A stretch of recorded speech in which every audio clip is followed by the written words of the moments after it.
أعوذ بالله من الشيطان الرجيم بسم الله الرحمن الرحيم وصلى الله على من لا نبي بعده محمد بن عبد الله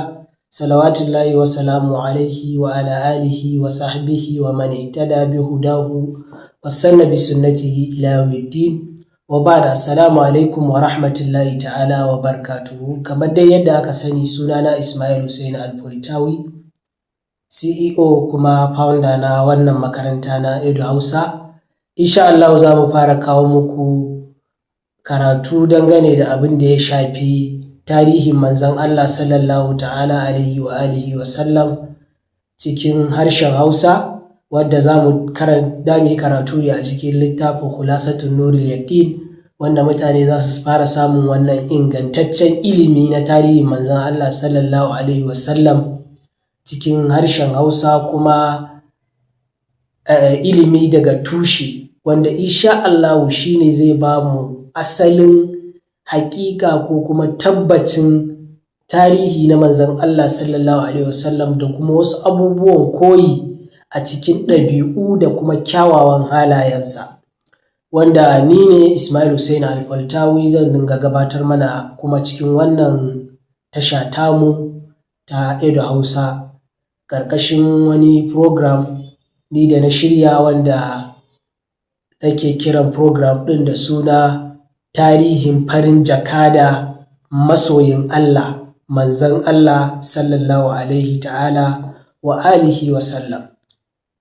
Wassalamu alaikum wa rahmatullahi ta'ala wa barakatuhu. Mu kasance tare da ku, kuma ku kasance mu ma tare da mu a cikin wannan shiri domin samun ingantacce kuma sahihin tarihin manzon Allah sallallahu alaihi wasallam, wanda kuma a ciki insha Allah za mu dinga yin fashin baki, sannan mu dinga neman wasu bayanai ko wasu tsokaci dangane da abubuwan da ya kamata a ce ko kun tambaya, ko kuma abubuwan da ya kamata a ce mun nema daga gare ku na ƙarin ilimi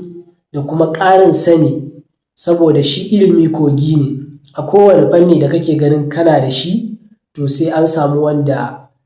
ya dama ka kuma ya tabbatar da cewa kai ɗin kaɗan ne ka samu, ɗan ɓincini ne daga cikin wannan. Sanin kowa cewa Allah shi ne asalin masani, kuma manzon Allah sallallahu alaihi wasallama shi ne kogin ilimi, wanda mun samu tsotso ko kuma mun tsotsa daga magabatanmu, wanda magabatanmu su ma suka samu daga magabatansu, wanda har izuwa kan sahabban manzon Allah tsira da aminci ya ƙara tabbata a gare su, wanda su ne suka taya manzon Allah sallallahu alaihi wasallama wajen samar da kuma tabbatuwar kafuwan wannan addini da kuma hassasa masa tushe, wanda har a yau muke moransa, wanda mu a yanzu da mu iya cewa kamar an dafa kaza ne, an kiwata kaza, an kama kaza, an yanka ta, an daba ta, mu romanta muke sha a yanzu. Babu abin da ya rage mana a wannan lokaci illa mu tsaya mu yi ibada, sannan kuma mu yi ƙoƙari wajen roƙa ma magabatanmu kyakkyawan sakamako bisa wannan gwaggwaɓar gudunmawa da suka bayar wajen tabbatar mana da wannan addini da kuma inganta shi da kuma sanya shi a wani saha wanda mu za mu amfana, kuma wasu al'umma ma waɗanda suke bayanmu domin su amfana.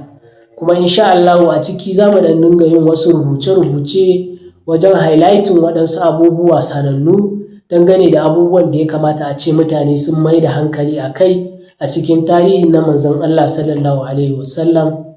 Kuma duka wannan ayyuka za su kasance ne a cikin wannan makaranta mai albarka mai suna Edu Hausa, wadda ƙarƙashin jagorancin ni kenan mai gabatarwa Ismail Hussein Alfultawi. Wassalamu alaikum wa rahmatullahi ta'ala wa barakatuhu. Mu kasance da ku a cikin shirin da zarar lokaci yayi insha Allah. Wassalamu.